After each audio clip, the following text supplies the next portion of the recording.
4 PM news network में दोस्तों आपका स्वागत है। मैं हूं आपके साथ राशिद ज़हीर।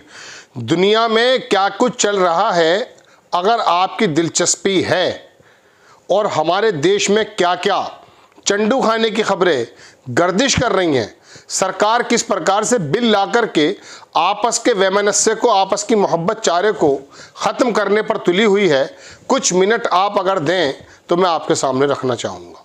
दूसरी बात, कांग्रेस का 10 साल का कार्यकाल जब मनमोहन सिंह प्रधानमंत्री थे, कौन कौन से बिल आए, क्या क्या नफरतें पैदा हुई, कितना कत्ल गारत हो गया, वो भी आपके सामने रखूंगा।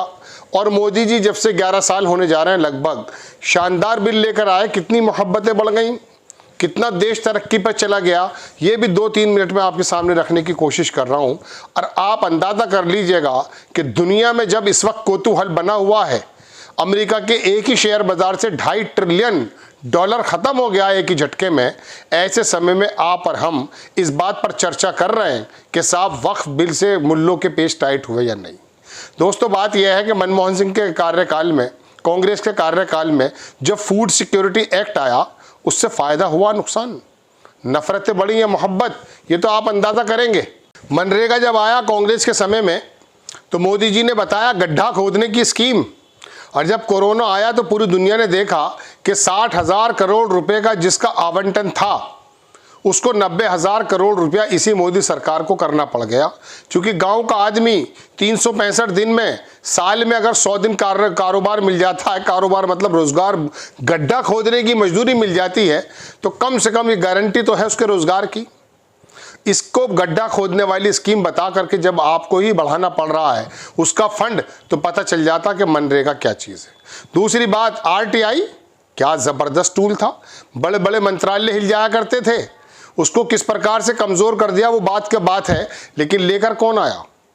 हेल्थ इंश्योरेंस, हेल्थ से संबंधित जो कानून लेकर आई कांग्रेस की सरकार। आप आयुष्मान में अटके हुए हैं जनाबे वाला, आपको मालूम नहीं है कि गहलोत ने भी 25 लाख की स्कीम भी दी थी, मैं उस बात को नहीं जा रहा हूं, लेकिन गारंटी कौन दे रहा था? कांग्रेस के 10 या 11 साल के अंदर जो गारंटी, जो बिल पास हो रहे थे, उससे मेरा और आपका उत्थान हो रहा था।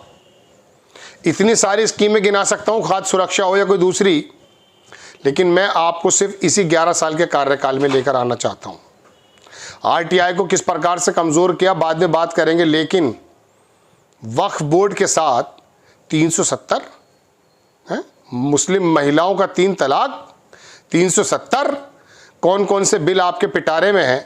पिटारा जब नाम आता तो मुझे सांप की कम से कम वो पिटारे याद आ जाते हैं कि जिसके अंदर तरह तरह के सांप होते हैं। लेकिन मैं आपको पूछना चाहता हूं दोस्तों कि जो सांप अपना जहर छोड़ता है अपने मुंह से, बीजेपी का जो पिटारा जो रात दिन नए नए बिल लेकर आता है, अभी तो UCC लेकर आएंगे, अभी देखिएगा तो सही खेल।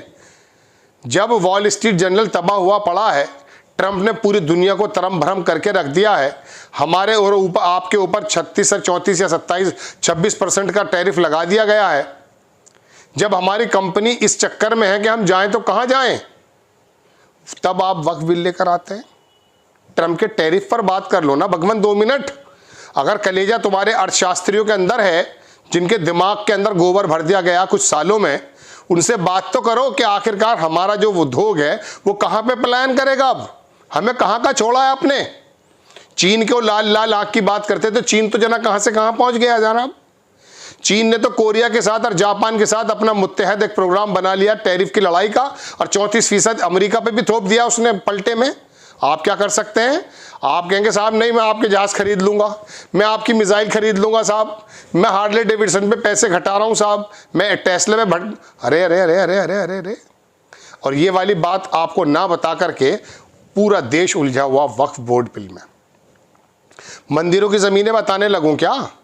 हिंदू बोर्ड्स की जमीनें बता, ये क्या बातें हो रही हैं हमारे यहाँ। नो डाउट अनियमितताएं होंगी विभागों में, वक्फ बोर्ड इसका जीता जागता उदाहरण भी है, लेकिन आपको इन चीजों को छेड़ने की जरूरत क्यों पड़ जाती है? आपको कोई और साथ समझ में नहीं आती जनाब। आपके सामने, आपके पिटारे में कोई ऐसी चीज नहीं है जिससे मोहब्बतें बरस जाएं। कन्याकुमारी से लेके दिल्ली तक और दिल्ली से लेके मध्य, मतलब कहां कौन कौन से में कौन बताऊं, नफरतें बिखेरने का ही काम करेंगे आप। और आपकी पेरेंटल जो पार्टी है उसने तो शुरू भी कर दिए अपने काम। अब वो चिन्हित करेंगे। अभी देखिए, मैं अखबार में देख रहा था, क्या बात कही उसने, टाइम्स ऑफ इंडिया ने लिखा है, गालिबन मैंने स्क्रीनशॉट ले लिया था, 30,000 मस्जिदों को खोदेंगे अब ये आरएसएस के लोग। आप देखिए जनाब कि ये जो चीज़ें आती हैं, शायद ये है Times of India, should we start, क्या हमें स्टार्ट करना चाहिए खोदना 30,000 मस्जिदों को? कौन कह रहा? आरएसएस का दत्तात्रेय होश बोले। ये तो हमारे दिग्दर्शक होने हैं, दत्तात्रेय होश बोले 30,000 मस्जिदें क्या हमें खुदाई कर देनी चाहिए? ये तंज है या मोहब्बत या प्यार है, हम तो नहीं जानते। लेकिन दोस्तों बात यह है कि वक्फ बिल में जब आप अटके हुए हैं, हालात ये हैं कि पिछले 10 साल में जब मनमोहन सिंह का कार्यकाल था, तब क्या क्या स्कीमें आई मैंने आपको बताई हैं। वो स्कीमों से आपका और मेरा भला हुआ था। और आज की जो स्कीमें आ रही हैं, नफ़रतों के अलावा कुछ भी उससे नज़र नहीं आता है। अब भी आप बोर्ड चुनते थे, ट्रिब्यूनल आप ही बनाते थे, वक्फ बोर्ड के अंदर आपके ये मेंबर्स होते थे, आप ही के चुने हुए। आप कौन कौन सा नया नया ड्रामा कर रहे हैं साहब?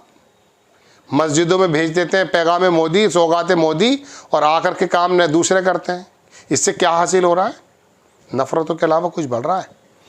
आप इस तरह की स्कीमें बताइए ना कि हम स्कीम लेकर आए। आप कश्मीर में 370 जब लेकर आए, पूरे देश में जो आप अपने कंधे थपथपा रहे थे, मकसद तो आपका यही था कि देखो हमने पेज टाइट कर दिए। क्या मस्जिद कश्मीर के अलावा और जगह से बेनामे नहीं होते? ऐसा होता है क्या? कितनी जगह मैं आपको गिनाऊं जहाँ पर जो प्लेन का बंदा ज़मीन नहीं खरीद सकता, कृषि की भी? कितने सारे स्टेट ऐसे हैं। और यहाँ पर वो भिखमंगा, पेट से खाली एक ऐसा भक्त खुश हो रहा था, कश्मीर की लड़की से शादी करूँगा, तेरी शक्ल देख करके कोई तुझसे एंगेजमेंट भी नहीं करेगा, कारोबार कुछ नहीं, बैनामा कराऊंगा। कितने बैनामे हुए जम्मू में? कश्मीर में कितने बैनामे करा लिए भक्तों ने? बताइए आप। दोस्तों बात यह है कि ये कुल्हन, ये शब्दों का चयन थोड़ा सा ऊपर नीचे ज़रूर हो सकता है, लेकिन एक बात बताइए, मैं रोबोट तो नहीं हूँ, आर्टिफिशियल इंटेलिजेंस के माध्यम से द्वारा के संचालित करता आदमी नहीं हूँ ना। मैं लिखता हूँ कि टेलीप्रॉम्प्टर के बंद हो जाएगा, बीच में कह दूंगा आवाज़ आ रहा है, ऐसा भी नहीं करूँगा मैं। जो पढ़ता हूँ, जो लिखता हूँ, जो देखता हूँ, उसको आपके सामने रख देता हूँ। और वो ये है कि कांग्रेस के कार्यकाल में कौन कौन सी योजनाएं आई थी जो आपको समझ में नहीं आई थी, आप में से एक बड़े वर्ग को समझ में नहीं आई। और अब कौन कौन सी योजनाएं आ रही हैं? अब काशी, अब अयोध्या, अब बनारस, अब मथुरा, अब यूसीसी, अब 370, अब 3 तलाक, और अब ये वक्फ बोर्ड। कोई ढंग की स्कीमें हैं आपके पास जिससे मेरा और आपका उत्थान हो जाए? लेकिन मेरा और आपका उत्थान तो तब होगा जब आप चाहेंगे, जब मैं चाहूँगा। जब मैं ही नहीं चाहूँगा, मैं इनके ट्रैप में आ जाऊँगा, तो फिर तो बात ख़त्म हो जाती है। किसी भी देश को बदलने के लिए आम आदमी की सोच बदलना ज़रूरी है। 100 बरस से जो आरएसएस काम कर रही थी नफ़रतों की सोच पैदा करने के लिए, जैसा कि आरोप लगता, अब तो वो काम चल रहा है। आपको खबर कैसी लगी अपनी राय कमेंट्स बॉक्स में ज़रूर दीजिए। चैनल को सब्सक्राइब कीजिए, शेयर कीजिए। नेक्स्ट टाइम मैं किसी खबर के साथ हाजिर होता हूँ। जय हिंद।